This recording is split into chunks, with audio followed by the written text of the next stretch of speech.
Hello ನಮಸ್ಕಾರ friends, ಇವತ್ತಿನ class ಬಂದ್ಬಿಟ್ಟು ಏನಪ್ಪಾ ಅಂದ್ರೆ ತಮಗೆ ಎಕ್ಸೆಲ್ ಅಲ್ಲಿ ಇರ್ತಕ್ಕಂಥ data tab. So last class ಅಲ್ಲಿ ತಮ್ಗೆ ಏನು ಎಕ್ಸ್ಪ್ಲೈನ್ ಮಾಡಿದಪ್ಪ ಅಂದ್ರೆ ಫಾರ್ಮುಲಾ ಟ್ಯಾಬ್ ಬಗ್ಗೆ ಎಕ್ಸ್ಪ್ಲೈನ್ ಮಾಡಿದ್ದೆ. ಸೊ ಅದೇ ರೀತಿ ಬಂದತಕ್ಕಂಥದ್ದು data tab. So Microsoft Excel ಅಲ್ಲಿ ಇದು ತುಂಬಾ ಇಂಪಾರ್ಟೆಂಟ್ ಟ್ಯಾಬ್ ಇದೆ. ಅದರಲ್ಲಿ ಸೊ ಮೇನ್ ಯೂಸ್ ಏನಪ್ಪಾ ಅಂದ್ರೆ get and transfer to the data ಅಂದ್ರೆ ನೋಡಲಿಂದ. ಸೊ ಟೋಟಲಿ ಇದರದ್ದು ಡೈಲಾಗ್ ಬಾಕ್ಸ್ ಬಂದ್ಬಿಟ್ಟು ಈ ಅಂಡ್ಲಿ ಸಾರಿ ಡಾಟಾ ಟ್ಯಾಬ್ ಅಲ್ಲಿ ಇರ್ತಕ್ಕಂಥ ಇವು ಡೈಲಾಗ್ ಬಾಕ್ಸ್ ಏನಪ್ಪಾ ಅಂದ್ರೆ get external data, connection, sort and filter, data tools ಮತ್ತೆ ಔಟ್ಲೈನ್. ಸೊ ಇದ್ರಲ್ಲಿ ಏನಪ್ಪಾ ಅಂದ್ರೆ ಎಲ್ಲ ಇರ್ತಕ್ಕಂಥ ಏನಪ್ಪಾ ಅಂದ್ರೆ ವೆರಿ ಇಂಪಾರ್ಟೆಂಟ್ ಥಿಂಗ್ಸ್ ಇದಾವೆ. ಟೋಟಲಿ ಮೈಕ್ರೋಸಾಫ್ಟ್ ಎಕ್ಸೆಲ್ ಅಲ್ಲಿ ಏನಪ್ಪಾ ಅಂದ್ರೆ ಬಂದ್ಬಿಟ್ಟು ಸೊ ವೆರಿ ಇಂಪಾರ್ಟೆಂಟ್ ಟ್ಯಾಬ್ ಯಾವುದಪ್ಪ ಅಂದ್ರೆ ಡೇಟಾ ಟ್ಯಾಬ್ ಅಂತ ಬರುತ್ತೆ. ಸೊ ಇದರಲ್ಲಿ ಬರ್ತಕ್ಕಂಥ ಇವತ್ತಿನ ಕ್ಲಾಸ್ ಏನಪ್ಪಾ ಅಂದ್ರೆ ತಮಗೆ get external data. So get external data ಮತ್ತೆ ಕನೆಕ್ಷನ್ ಬಗ್ಗೆ ಏನಪ್ಪಾ ಅಂದ್ರೆ ಹೇಳ್ಕೊಡ್ತೀನಿ. ಸೊ ಇದು ಏನಕ್ಕೋಸ್ಕರ ಯೂಸ್ ಆಗುತ್ತಪ್ಪ ಅಂದ್ರೆ ಬರ್ತಕ್ಕಂಥದ್ದು ಈ ಸೆಕ್ಷನ್ ಅಲ್ಲಿ ಈ ಡೈಲಾಗ್ ಬಾಕ್ಸ್ ನಲ್ಲಿ ಏನಪ್ಪಾ ಅಂದ್ರೆ ಬೇರೆ ಕಡೆಯಿಂದ ನಾವು ಡೇಟಾನ ತಗೊಳ್ತಕ್ಕಂಥದ್ದು, ಮತ್ತೆ ಕನೆಕ್ಷನ್ ಅಲ್ಲಿ ಇರ್ತಕ್ಕಂಥದ್ದು ಇಲ್ಲಿಂದ ಯಾವ ಕಡೆ ನಾವು ಕನೆಕ್ಷನ್ ಅನ್ನ ಕೊಟ್ಟಿರ್ತೀವಿ. ಅದೇ ರೀತಿ ಏನಪ್ಪಾ ಅಂದ್ರೆ ಇದು sort and filter. So sort filter ಇದ್ದಿರ್ತಕ್ಕಂಥ ಬಲ್ಕ್ ಡೇಟಾನ ಏನ್ ಮಾಡ್ಬೋದಪ್ಪ ಅಂದ್ರೆ ನಾವು ಸೀರಿಯಲ್ ವೈಸ್ ಕೂಡ ನಾವ್ ಏನ್ ಮಾಡ್ಬೋದಪ್ಪ ಅಂದ್ರೆ ತಗೊಳ್ತಕ್ಕಂಥದ್ದು. ಆಮೇಲೆ ಡೇಟಾ ಟೂಲ್ಸ್ ಬರುತ್ತೆ, ಅದರನ್ನ ಯಾವ ರೀತಿ ನಾವು ಕಂಟ್ರೋಲ್ ಮಾಡ್ತಕ್ಕಂಥದ್ದು ಅಥವಾ ಎಡಿಟ್ ಅನ್ನ ಮಾಡ್ತಕ್ಕಂಥದ್ದು. ಇದು ಬಂದ್ಬಿಟ್ಟು ಏನಿದೆಪ್ಪ ಅಂದ್ರೆ ಡೇಟಾ ಟೂಲ್ಸ್ ಅಲ್ಲಿ ಬರುತ್ತೆ. And last one should B outline ಅಂತ ಹೇಳಿ. ಸೊ ಇವತ್ತಿನ ಫಸ್ಟ್ ಡೈಲಾಗ್ ಬಾಕ್ಸ್ ನೋಡೋಣ ಬನ್ನಿ. ಏನಿದೆಪ್ಪ ಅಂದ್ರೆ ಫಸ್ಟ್ ಗೆ ಇರ್ತಕ್ಕಂಥದ್ದು get external data. So get external data ಅಂದ್ರೆ ಈ ಡೈಲಾಗ್ ಬಾಕ್ಸ್ ನೇಮೇ ಇಂಡಿಕೇಟ್ ಮಾಡ್ತಾ ಇದೆ ಏನಪ್ಪಾ ಅಂದ್ರೆ ನಾನು ಹೊರಗಡೆಯಿಂದ ಏನ್ ಮಾಡ್ತಾ ಇದ್ದೀನಪ್ಪ ಅಂದ್ರೆ ಡೇಟಾನ ತಗೋತಾ ಇದ್ದೀನಿ. ಹೊರಗಡೆಯಿಂದ ಏನ್ ಮಾಡ್ತಾ ಇದ್ದೀನಪ್ಪ ಅಂದ್ರೆ ಡೇಟಾನ ತಗೋತಾ ಇದ್ದೀನಿ ಫ್ರಮ್ ಎಕ್ಸೆಸ್. ಇದು ಕೂಡಪ್ಪ ಅಂದ್ರೆ Microsoft Excel, Word, PowerPoint ಯಾವ ರೀತಿ ಇದೆ ಅದೇ ರೀತಿ ಏನಪ್ಪಾ ಅಂದ್ರೆ ಎಕ್ಸೆಸ್ ಅಂತಕ್ಕಂಥದ್ದು ಕೂಡ ಒಂದು ಸಾಫ್ಟ್ವೇರ್ ಇದೆ. ಸೊ ನೆಕ್ಸ್ಟ್ ಪವರ್ ಪಾಯಿಂಟ್ ಆದ್ಮೇಲೆ ಏನಾಗುತ್ತಪ್ಪ ಅಂದ್ರೆ ಇದು ಎಕ್ಸೆಸ್ ಬರುತ್ತೆ. ಅಲ್ಲಿ ಇರ್ತಕ್ಕಂಥ ಡೇಟಾನ ನಾನು ಮೈಕ್ರೋಸಾಫ್ಟ್ ಎಕ್ಸೆಲ್ ಅಲ್ಲಿ ಯಾವ ರೀತಿ ತಗೋಬೇಕು ಅಂತಕ್ಕಂಥದ್ದು. ಅದೇ ರೀತಿ ಏನಿದೆಪ್ಪ ವೆಬ್ ಅಂತಕ್ಕಂಥದ್ದು. ವೆಬ್ ಅಂದ್ರೆ ಇಂಟರ್ನೆಟ್ ಥ್ರೂ ತಗೋತಕ್ಕಂಥದ್ದು. ಫ್ರಮ್ ಟೆಕ್ಸ್ಟ್ ಅಂದ್ರೆ ನೋಟ್ ಪ್ಯಾಡ್ ಥ್ರೂ ತಗೋತಕ್ಕಂಥದ್ದು. ಈ ರೀತಿ ನಾವ್ ಏನ್ ಮಾಡ್ತೀವಪ್ಪ ಅಂದ್ರೆ ತಗೊಳ್ತಕ್ಕಂಥದ್ದು. So first one should be ಏನಿದೆಪ್ಪ ಅಂದ್ರೆ ಬರ್ತಕ್ಕಂಥದ್ದು ಇಲ್ಲಿ ಫ್ರಮ್ ಎಕ್ಸೆಸ್ ಇದೆ. ಏನಿದೆ ಫ್ರಮ್ ಎಕ್ಸೆಸ್ ನೋಡೋಣ. ಇದರ ಮೇಲೆ ಕ್ಲಿಕ್ ಮಾಡಿ ನಿಮ್ಗೆ ಎಲ್ಲಿ ಬೇಕಾಗಿದೆ ನಿಮ್ಮ ಮೌಸ್ ಕರ್ಸರ್ ಅನ್ನ ಆ ಸೆಲ್ ಮೇಲೆ ಕ್ಲಿಕ್ ಮಾಡ್ತಕ್ಕಂಥದ್ದು. Click on from access. ಇದರ ಮೇಲೆ ಕ್ಲಿಕ್ ಮಾಡ್ಬಿಟ್ಟು ಕ್ಲಿಕ್ ಆನ್ ಡಾಕ್ಯುಮೆಂಟ್ಸ್ ಆಪ್ಷನ್. ಇದರ ಮೇಲಪ್ಪ ಅಂದ್ರೆ ಡಾಕ್ಯುಮೆಂಟ್ಸ್ ಅಥವಾ ನಿಮ್ದು ಡೇಟಾ ಸೋರ್ಸ್ ಎಲ್ಲಿದೆ ಅಂದ್ರೆ ಆ ಫೈಲ್ ಎಲ್ಲಿದೆ ಆ ಲೊಕೇಶನ್ ಗೆ ಹೋಗಿ. ಸೊ ನನ್ಗೆ ಏನಪ್ಪಾ ಬೇಕಾಗಿದೆ ಇಲ್ಲಾಂದ್ರೆ ಬರ್ತಕ್ಕಂಥದ್ದು ಫ್ರಮ್ ಎಕ್ಸೆಸ್ ಫೈಲ್ ಬೇಕಾಗಿದೆ. ಅದು ಎಲ್ಲಿದೆ ಮೈ ಡಾಟಾ ಸೋರ್ಸ್ ಅಂದ್ರೆ ಮೆಲ್ಮರ್ಜ್ ಆಪ್ಷನ್ ನ ನಾವು ಕ್ರಿಯೇಟ್ ಏನ್ ಮಾಡಿವಿ MS ವರ್ಡ್ ಅಲ್ಲಿ ಬ್ಯಾಕ್ ಹ್ಯಾಂಡ್ ಸಲುವಾಗಿ. ಆ ಮೂಮೆಂಟ್ ಅಲ್ಲಿ ಏನಾಗಿದೆಪ್ಪ ಅಂದ್ರೆ ಇದು ಯೂಸ್ ಆಗಿದೆ. ಜಸ್ಟ್ ಕ್ಲಿಕ್ ಹಿಯರ್, ಕ್ಲಿಕ್ ಮಾಡಿಬಿಟ್ಟು ಓಪನ್ ಅಂತ ಕ್ಲಿಕ್ ಮಾಡಿ. ಸೊ ಅದಾದ್ಮೇಲೆ click on okay option. So okay option click ಮಾಡಿದ ತಕ್ಷಣ ಏನಾಗೋದು ಟೇಬಲ್ ಟೈಪ್ ಏನಾಗುತ್ತಪ್ಪ ಅಂದ್ರೆ ಇಲ್ಲಿ ಕ್ರಿಯೇಟ್ ಆಗುತ್ತೆ. ಅಂದ್ರೆ ಸೊ ಜಸ್ಟ್ ಎಷ್ಟಿದೆಯಪ್ಪ ಅಂದ್ರೆ ಇದು 4 ಡೇಟಾ ಇದಾವೆ. ಅದಕ್ಕೋಸ್ಕರ ಏನಾಗ್ತಾ ಇದೆಯಪ್ಪ ಅಂದ್ರೆ ತಮಗೆ ಕಮ್ಮಿ ಕಾಣಿಸ್ತಾ ಇದೆ. ಇದೇ ನಿಮಗೆ 1000, 2000, 10,000, 20,000 ಡೇಟಾ ಇದ್ರೆ ಅಂತ ಮೂಮೆಂಟ್ ಅಲ್ಲಿ ಏನಾಗುತ್ತಪ್ಪ ಅಂದ್ರೆ ನಾವು ಇಲ್ಲಿ ಟೈಪ್ ಮಾಡೋಕ್ಕಿಂತ ಬೆಟರ್ ಏನಪ್ಪಾ ಅಂದ್ರೆ ಆಲ್ರೆಡಿ ಒಂದು ಫೈಲ್ ಇದ್ರೆ ಅದನ್ನ ನಾವು ಈಸಿಯಾಗಿ ಏನಪ್ಪಾ ಅಂದ್ರೆ ಯಾವ ರೀತಿ ತಗೋಬಹುದು ಮತ್ತೆ ಯೂಸ್ ಮಾಡಬಹುದು ಅಂತಕ್ಕಂಥದ್ದು. ಮತ್ತೆ ನೀವು ಯಾವಾಗ ಇದನ್ನ ತಗೋತೀರಾ ಈ ಟೇಬಲ್ ಎಕ್ಸ್ಟರ್ನಲ್ ಡೇಟಾ ತಗೊಂಡಿದ ತಕ್ಷಣ ಏನಾಗ್ತಾ ಇದೆ ನಮಗೆ ಬಂದ್ಬಿಟ್ಟು ಡಿಸೈನ್ ಟ್ಯಾಬ್ ಬರ್ತಾ ಇದೆ. ಮತ್ತೆ ಹೊರಗಡೆ ಕ್ಲಿಕ್ ಮಾಡಿದ ತಕ್ಷಣ ಆ ಡಿಸೈನ್ ಟ್ಯಾಬ್ ಹೋಗುತ್ತೆ. ಈ ಟೇಬಲ್ ಏನಿದೆ ಆ ಟೇಬಲ್ ಮೇಲೆ ಕ್ಲಿಕ್ ಮಾಡಿದ ತಕ್ಷಣ ಬರುತ್ತೆ. ಏನಿದೆಪ್ಪ ಅಂದ್ರೆ ಮತ್ತೆ ಬರ್ತಕ್ಕಂಥದ್ದು ನಿಮ್ಗೆ ಸ್ಟೈಲ್ ಇರ್ತಕ್ಕಂಥದ್ದು. ಇದ್ರ ಬಗ್ಗೆ ಏನಪ್ಪಾ ಅಂದ್ರೆ ಆಲ್ರೆಡಿ ನಾನು ಹೋಮ್ ಟ್ಯಾಬ್ ಅಲ್ಲಿ ಎಕ್ಸ್ಪ್ಲೈನ್ ಮಾಡಿದ್ದೀನಿ. ಸೊ ಎಲ್ಲಪ್ಪ ಅಂದ್ರೆ ಫಾರ್ಮ್ ಟೇಬಲ್ ಅಂತ ತಗೊಂಡ್ಬಿಟ್ಟು ಸೊ ಇದ್ರ ಬಗ್ಗೆ ಡಿಸೈನ್ ಬಗ್ಗೆ ಏನ್ ಮಾಡಿದೀನಪ್ಪ ಅಂದ್ರೆ ನಾನು ಎಕ್ಸ್ಪ್ಲೈನ್ ಮಾಡಿದ್ದೀನಿ. ಸೊ ಮತ್ತೆ ನಿಮ್ಗೆ ಬೇಕಾಗಿತ್ತಂದ್ರೆ ಇದರ ಬಗ್ಗೆ ಇನ್ ಡೀಟೇಲ್ ಒಳಗಂದ್ರೆ ಹೋಮ್ ಟ್ಯಾಬ್ ವಿಡಿಯೋನ ನೋಡ್ಕೊಳ್ಳಿ. ಅದರಲ್ಲಿ ಹೋಮ್ ಟ್ಯಾಬ್ ಅಲ್ಲಿ ಯಾವ್ದು ಎಲ್ಸ್ ಡೈಲಾಗ್ ಬಾಕ್ಸ್. ಮತ್ತೆ ಏನಾಗುತ್ತಪ್ಪ ಅಂದ್ರೆ ಇದು ರಿಪೀಟ್ ಮಾಡಿದ್ರೆ ಟೈಮ್ ವೇಸ್ಟ್ ಆಗುತ್ತೆ. ಸೊ ಜಸ್ಟ್ ಕ್ಲಿಕ್ ಹಿಯರ್, ಇದು ಒಂದು ಬಂದಿದೆ. ಸೊ ಆಫ್ಟರ್ ದಟ್ ಏನಪ್ಪಾ ಅಂದ್ರೆ ಮತ್ತೆ ಡೇಟಾ ಟ್ಯಾಬಿಗೆ ಬನ್ನಿ. ಸೊ ಫ್ರಾಮ್ ಏನಿದೆಪ್ಪ ಅಂದ್ರೆ ವೆಬ್. ವೆಬ್ ಅಂದ್ರೆ ನಮ್ಮ ಹತ್ರ ಫಸ್ಟ್ ಏನಿರ್ಬೇಕಪ್ಪ ಅಂದ್ರೆ ಇಂಟರ್ನೆಟ್ ಕನೆಕ್ಷನ್ ಇರ್ಬೇಕು. ಏನಿರ್ಬೇಕಪ್ಪ ಅಂದ್ರೆ ಇಂಟರ್ನೆಟ್ ಕನೆಕ್ಷನ್ ಇರ್ಬೇಕು. ಇಂಟರ್ನೆಟ್ ಕನೆಕ್ಷನ್ ಇತ್ತಪ್ಪ ಅಂದ್ರೆ ತಾವು ಅಲ್ಲಿಂದ ಏನ್ ಮಾಡ್ಬೋದಪ್ಪ ತಗೊಳ್ತಕ್ಕಂಥದ್ದು. So just click here, click on from web ಅಂತ. ಇಲ್ಲಿ ಏನ್ ಕೇಳ್ತಾ ಇದೆಯಪ್ಪ ಅಂದ್ರೆ ತಮಗೆ ವೆಬ್ಸೈಟ್ ಕೇಳ್ತಾ ಇದೆ. So come to Google Chrome or Mozilla Firefox ಯಾವ್ದಾದ್ರು ಒಂದು ವೆಬ್ ಬ್ರೌಸರ್ ಮೇಲೆ ಕ್ಲಿಕ್ ಮಾಡಿ. ಓಕೆ, ಸೊ ನಾನು ಏನ್ ಮಾಡ್ತಾ ಇದ್ದೀನಪ್ಪ ಅಂದ್ರೆ ಇಲ್ಲಿ ಸೊ ವಿರಾಟ್ ಕೊಹ್ಲಿ ಅಂತ ಟೈಪ್ ಮಾಡ್ತಾ ಇದ್ದೀನಿ.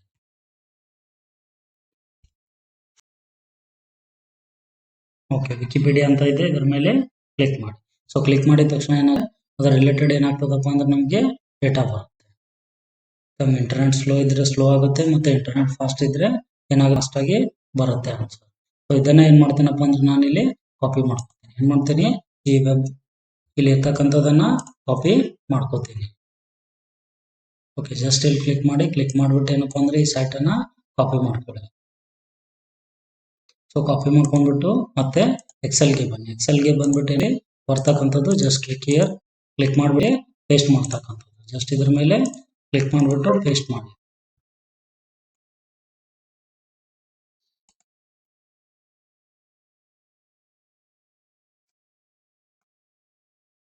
ಅಂದ್ರೆ ಇದು ರಿಲೇಟೆಡ್ ಸೊ ಬಂದಿದೆ. ವಿರಾಟ್ ಕೊಹ್ಲಿ ರಿಲೇಟೆಡ್ ಏನಾಗ್ತಾ ಇದೆಯಪ್ಪ ಅಂದ್ರೆ ಇಲ್ಲಿ ವೆಬ್ ಬ್ರೌಸರ್ ಅಲ್ಲಿ ಬರ್ತಾ ಇದೆ. ತಮ್ಗೆ ಯಾವ್ದು ಬೇಕಾಗಿದೆ ಸೊ ಜಸ್ಟ್ ಒಂದ್ರ ಮೇಲೆ ಕ್ಲಿಕ್ ಮಾಡಿದ ತಕ್ಷಣ ಏನಾಗುತ್ತೆ, ಡೇಟಾ ಮತ್ತೆ ಇಂಪೋರ್ಟ್ ಆಗುತ್ತೆ. ಜಸ್ಟ್ ಕ್ಲಿಕ್ ಮಾಡಿಬಿಟ್ಟು ಸೊ ಯಾವ್ದ್ರ ಮೇಲೆ ಬೇಕಾಗಿದೆ ಅಂದ್ರೆ ಇಷ್ಟರಲ್ಲಿ ಇರ್ತಕ್ಕಂಥ ಡೇಟಾ ಅಲ್ಲಿ ಯಾವ್ದು ಬೇಕಾಗಿದೆ ಅದ್ರ ಮೇಲೆ ಕ್ಲಿಕ್ ಮಾಡಿಬಿಟ್ಟು ಸೊ ತಗೊಂಡಿದ್ರೆ ಏನಾಗುತ್ತೆ ಕೂಡ ಬರ್ತಕ್ಕಂಥದ್ದು. ಇದೇನಾಗುತ್ತಮ್ಮ ವೆಬ್ ಅಂತೇಳಿ. ಅದೇ ರೀತಿ ಏನಿದೆಪ್ಪ ಅಂದ್ರೆ ಫ್ರಮ್ ಟೆಕ್ಸ್ಟ್ ಅಂತ ಇದೆ. ಸೊ ಟೆಕ್ಸ್ಟ್ ಅಂದ ತಕ್ಷಣ ಏನಾಗುತ್ತೆ, ನೋಟ್ಪ್ಯಾಡ್ ಅಲ್ಲಿ ಬರ್ತಕ್ಕಂಥ. ಜಸ್ಟ್ ಕ್ಲಿಕ್ ಮಾಡಿಬಿಟ್ಟು ಏನಪ್ಪ ನೋಟ್ಪ್ಯಾಡ್ ಅಲ್ಲಿ ಕೂಡ ತಾವೇನ್ ಮಾಡ್ಬೋದಪ್ಪ ಅಂದ್ರೆ ತಗೋಬಹುದು. ಆಲ್ರೆಡಿ ನಾನು ಏನ್ ಮಾಡಿದ್ರಿ ಡೇಟಾನ ತಗೊಂಡಿದ್ದೀನಿ. ಸೊ ಜಸ್ಟ್ ಕ್ಲಿಕ್ ಮಾಡಿಬಿಟ್ಟು ಇಂಪೋರ್ಟ್ ಅಂತ ಕ್ಲಿಕ್ ಮಾಡ್ತಕ್ಕಂಥದ್ದು. ಅಂದ್ರೆ ಟೈಪ್ ಮಾಡಿದ್ದೆ, just click on next. So after that finish. So just click on okay option. ಈಗ ಏನಾಗುತ್ತೆ, ಅಲ್ಲಿ ಇರ್ತಕ್ಕಂಥ ಫೈಲ್ ಏನಾಗುತ್ತಪ್ಪ ಅಂದ್ರೆ ಇಲ್ಲಿ ಬಂದ್ಬಿಟ್ಟು ಪೇಸ್ಟ್ ಆಗುತ್ತೆ. ಇದು ಬಂದ್ಬಿಟ್ಟು ಏನಿದೆ ಟೆಕ್ಸ್ಟ್ ಇದೆ. ಸೊ ಬರ್ತಕ್ಕಂಥದ್ದು ಒಂದೇದು access from internet. After that ಏನಿದೆಪ್ಪ ಅಂದ್ರೆ ಫ್ರಮ್ ಟೆಕ್ಸ್ಟ್. ಸೊ ಅದೇ ರೀತಿ ಏನಿದೆ ಬರ್ತಕ್ಕಂಥದ್ದು ನಿಮಗೆ ಫ್ರಮ್ ಅದರ್ ಸೋರ್ಸಸ್ ಅಂದ್ರೆ ಏನಪ್ಪಾ ಅಂದ್ರೆ ಬೇರೆ ಕಡೆ ಅಂದ್ರೆ SQL ಸರ್ವರ್ ಇರ್ಬೋದು, ಫಾರ್ಮ್ ಅನಾಲಿಸಿಸ್, ಇದು ಕೂಡ ಏನಿದೆ ಸೋರ್ಸಸ್ ಇರ್ತಕ್ಕಂಥವು. ಇಲ್ಲಿ ಕೂಡ ತಾವೇನ್ ಮಾಡ್ಬೋದಪ್ಪ ಅಂದ್ರೆ ತಮ್ಮ ಹತ್ರ ಈ ಸಾಫ್ಟ್ವೇರ್ ಇನ್ಸ್ಟಾಲ್ಡ್ ಇದ್ರೆ ತಾವೇನ್ ಮಾಡ್ಬೋದು, ತಗೋಬಹುದು. ಆಫ್ಟರ್ ದಟ್ ಕ್ಲಿಕ್ ಆನ್ ಏನಪ್ಪಾ ಅಂದ್ರೆ ಎಕ್ಸಿಸ್ಟಿಂಗ್ ಕನೆಕ್ಷನ್. ಅಂದ್ರೆ ಆಲ್ರೆಡಿ ಏನಪ್ಪಾ ಅಂದ್ರೆ ತಾವು ಯಾವ್ಯಾವ ಕನೆಕ್ಷನ್ ಅನ್ನ ತಗೊಂಡಿದ್ದಾರೆ ಅದೇನ್ ಶೋ ಮಾಡ್ತಕ್ಕಂಥದ್ದು. ಜಸ್ಟ್ ಕ್ಲಿಕ್ ಮಾಡ್ಬಿಟ್ಟು ಓಪನ್ ಮಾಡ್ಕೊಳ್ಳಿ. ಸೊ ಆಫ್ಟರ್ ದಟ್ ಏನಿದೆ ಅಂತದ್ದು ನಮ್ಗೆ ಸೊ ಗೆಟ್ ಎಕ್ಸ್ಟರ್ನಲ್ ಡೇಟಾ ಅಂದ್ರೆ ಹೊರಗಡೆಯಿಂದ ತಗೊಳ್ತಕ್ಕಂಥದ್ದು. ಅದಾದ್ಮೇಲೆ ನೆಕ್ಸ್ಟ್ ಡೈಲಾಗ್ ಬಾಕ್ಸ್ ಬಂದ್ಬಿಟ್ಟು ಕನೆಕ್ಷನ್ ಇದೆ. ಸೊ ಈ ಕನೆಕ್ಷನ್ ಡೈಲಾಗ್ ಬಾಕ್ಸ್ ಅಲ್ಲಿ ಏನು ವರ್ಕ್ ಆಗುತ್ತೆ ಅಂತಕ್ಕಂಥದ್ದು. So just click on this connection option. Sorry, already ನಾನು ನೆಕ್ಸ್ಟ್ ಒಂದು ಡೈಲಾಗ್ ಬಾಕ್ಸ್ ಬರ್ತಕ್ಕಂಥದ್ದು ಏನಿದೆಪ್ಪ ಅಂದ್ರೆ ಕನೆಕ್ಷನ್ ಇದೆ. ಅಂದ್ರೆ ಆಲ್ರೆಡಿ ನೀವು ಎಷ್ಟು ತಗೊಂಡಿದ್ದೀರಾ ಇಲ್ಲಿ ಆ ಕನೆಕ್ಷನ್ ಗಳನ್ನ ಏನ್ ಮಾಡುತ್ತಪ್ಪ ಅಂದ್ರೆ ಬಂದ್ಬಿಟ್ಟು ತಮಗೆ ಶೋ ಮಾಡುತ್ತೆ. ಆಫ್ಟರ್ ದಟ್ ಏನಿದೆಪ್ಪ ಅಂದ್ರೆ ಇಲ್ಲಿ ಬರ್ತಕ್ಕಂಥದ್ದು ಜಸ್ಟ್ ಪ್ರಾಪರ್ಟೀಸ್ ಆಪ್ಷನ್ ಇದೆ. ಏನಿದೆ ಪ್ರಾಪರ್ಟೀಸ್, ಇದ್ರ ಮೇಲೆ ಕ್ಲಿಕ್ ಮಾಡಿದ ತಕ್ಷಣ ಏನು ಪ್ರಾಪರ್ಟೀಸ್ ಆಪ್ಷನ್ ಶೋ ಮಾಡುತ್ತೆ. ಇದು ಎಲ್ಲಿಂದ ಇದೆ ಆಗ್ತಕ್ಕಂಥದ್ದು ರಿಲೇಟೆಡ್ ಏನಿದೆಪ್ಪ ಅಂದ್ರೆ ಪ್ರಾಪರ್ಟೀಸ್ ಬಗ್ಗೆ ಹೇಳ್ಕೊಡುತ್ತೆ. ಜಸ್ಟ್ ಕ್ಲಿಕ್ ಆನ್ ಏನಪ್ಪಾ ಅಂದ್ರೆ ಮತ್ತೆ ಓಕೆ ಆಪ್ಷನ್ ಅವರ ಕ್ಲಿಕ್ ಕ್ಯಾನ್ಸಲ್ ಆಪ್ಷನ್. ಅದಾದ್ಮೇಲೆ ನೆಕ್ಸ್ಟ್ ಒಂದು ಬರ್ತಕ್ಕಂಥದ್ದು ಎಡಿಟ್ ಲಿಂಕ್ ಅಂತ ಏನಿದೆ, ಎಡಿಟ್ ಲಿಂಕ್. ಸೊ ಈ ಎಡಿಟ್ ಲಿಂಕ್ ಅಂತಕ್ಕಂಥದ್ದು ಏನಕ್ಕೋಸ್ಕರ ಯೂಸ್ ಆಗುತ್ತೆ ಅಂತಕ್ಕಂಥದ್ದು ನೋಡ್ರಿ. ಸೊ ಪ್ರೆಸೆಂಟ್ ಏನಿದೆಪ್ಪ ಅಂದ್ರೆ ಇದು ಡಿಆಕ್ಟಿವೇಟೆಡ್ ಇದೆ. ಏನಿದೆ ಡಿಆಕ್ಟಿವೇಟೆಡ್ ಇದೆ. ಸೊ ಇದಕ್ಕೇನಪ್ಪ ಅಂದ್ರೆ ಬೇರೆದೊಂದು ವರ್ಕ್ ಶೀಟ್ ಅನ್ನು ತಗೋತೀನಿ. ಆಲ್ರೆಡಿ ನನ್ನ ಹತ್ರ ಏನಿದೆಪ್ಪ ಅಂದ್ರೆ ಇದು ಡೇಟಾ ಇರ್ತಕ್ಕಂಥದ್ದು. ಸೊ ಈ ಡೇಟಾನ ಏನ್ ಮಾಡ್ತೇವೆ, ಹೊಸ ಶೀಟಿಗೆ ತಗೊಂಡ್ಬಿಟ್ಟು ಕಾಪಿಯನ್ನ ಮಾಡ್ಕೋತೀನಿ. ಏನ್ ಮಾಡ್ತೀನಪ್ಪ ಅಂದ್ರೆ ಕಾಪಿ ಮಾಡ್ಕೋತೀನಿ. Just select this one, select ಮಾಡ್ಬಿಟ್ಟು ಕಾಪಿ ಮಾಡ್ಕೊಳ್ಳಿ. ಸೊ ಕಾಪಿ ಮಾಡಿದ ತಕ್ಷಣ ಏನಾಗುತ್ತಪ್ಪ, ನಾವು ಕಾಮನ್ ಆಗಿ ಏನ್ ಮಾಡ್ತೀವಿ ಪೇಸ್ಟ್ ಅಂತ ತಗೋತೀವಿ. ಅದ್ರ ಬದಲಿ click on new file, Ctrl+N press ಮಾಡಿ ಹೊಸ ಫೈಲ್ ಬರುತ್ತೆ. ಸೊ ಇಲ್ಲಿ ಪೇಸ್ಟ್ ಮಾಡೋಕ್ಕಿಂತ ಮುಂಚೆ ಏನಪ್ಪಾ ಅಂದ್ರೆ click on this paste special option. ಯಾವ ಆಪ್ಷನ್ ಅಪ್ಪ ಅಂದ್ರೆ ಪೇಸ್ಟ್ ಸ್ಪೆಷಲ್ ಆಪ್ಷನ್ ಮೇಲೆ ಕ್ಲಿಕ್ ಮಾಡಿ. ಸೊ ಇಲ್ಲಿ ಬಂದ್ಬಿಟ್ಟು ಏನಿದೆಪ್ಪ ಅಂದ್ರೆ ಪೇಸ್ಟ್ ಲಿಂಕ್ ಅಂತಕ್ಕಂಥದ್ದು. ಏನನ್ನ ಮಾಡ್ಬೇಕಪ್ಪ ಅಂದ್ರೆ ನಾವು ಪೇಸ್ಟ್ ಲಿಂಕ್ ಕಾಮನ್ ಆಗಿ ಏನಪ್ಪಾ ಅಂದ್ರೆ ವ್ಯಾಲ್ಯೂಸ್, ಫಾರ್ಮೆಟ್ಸ್ ಮತ್ತೆ ಕಮೆಂಟ್ಸ್ ಅನ್ನ ತಗೋತೀವಿ. ಅದೇ ಪ್ಲೇಸ್ ಅಲ್ಲಿ ಏನಪ್ಪಾ ಅಂದ್ರೆ ಪೇಸ್ಟ್ ಲಿಂಕ್ ಅಂತ ಕ್ಲಿಕ್ ಮಾಡಿದ ತಕ್ಷಣ ಆ ಕಡೆ ಇರ್ತಕ್ಕಂಥದ್ದು ಏನಾಗುತ್ತೆ, ಇಲ್ಲಿ ಕಾಪಿ ಆಗುತ್ತೆ. ಸೊ ಏನ್ ಯೂಸ್ ಇದೆಯಪ್ಪ ಇದ್ರದ್ದು, ಈಗ ನೋಡಿ ಆಕ್ಟಿವೇಟ್ ಆಗಿದೆ. ಎಡಿಟ್ ಲಿಂಕ್ಸ್ ಯೂಸ್ ಏನಿದೆ ಅಂತಕ್ಕಂಥದ್ದು. ಈಗ ನಾನು ಏನಾದ್ರು ಒರಿಜಿನಲ್ ಡೇಟಾನ ಚೇಂಜ್ ಮಾಡಿದ್ರೆ ಮತ್ತೆ ಅಲ್ಲಿ ಬೇರೆ ನೇಮ್ ಅನ್ನ ಕೊಡ್ತೀನಿ. ಅಭಿಷೇಕ್ ಇದ್ದಲ್ಲಿ ಏನಂತ ಕೊಡ್ತೀನಪ್ಪ ಅಂದ್ರೆ ಇಲ್ಲಿ ಬರ್ತಕ್ಕಂಥದ್ದು ಸೊ ಬಸವರಾಜ್ ಅಂತ ಕೊಡ್ತೀನಿ. ಸೊ ಕೊಟ್ಬಿಟ್ಟು ಏನಪ್ಪಾ ಅಂದ್ರೆ ಈ ಕಡೆ ನೋಡ್ಕೊಳ್ಳಿ, it should be automatically updated Basavaraj data. So ಈ ರೀತಿ ಏನಾಗುತ್ತೆ, ಇಲ್ಲಿ ಇರ್ತಕ್ಕಂಥ ಈ ಕನೆಕ್ಷನ್ ಏನಾಗುತ್ತೆ ಅಂದ್ರೆ use.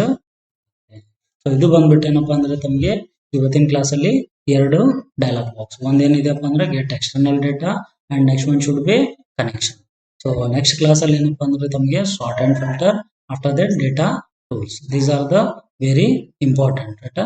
So sort and filter ಮತ್ತೆ ಡೇಟಾ ಟೂಲ್ಸ್ ಇದೇನಾಗುತ್ತೆ ಲೆಂದಿ ಆಗುತ್ತೆ. ಏನಾಗುತ್ತೆ ಡಾಟಾ ಟ್ಯಾಬ್ ಅಂದ್ರೆ ಲೆಂದಿ ಆಗುತ್ತೆ. 3 to 4 ವಿಡಿಯೋಸ್ ಆಗ್ಬೋದು, ಅದಕ್ಕಿಂತ ಜಾಸ್ತಿ ಕೂಡ ಆಗ್ತಕ್ಕಂಥದ್ದು. ಯಾರಾದ್ರೂ ನಮ್ಮ ಚಾನಲ್ ಅನ್ನ ಹೊಸದಾಗಿ ನೋಡ್ತಾ ಇದ್ರೆ ಲೈಕ್ ಮಾಡಿ, ಕಮೆಂಟ್ ಮಾಡಿ, ಶೇರ್ ಮಾಡಿ. Thank you friends.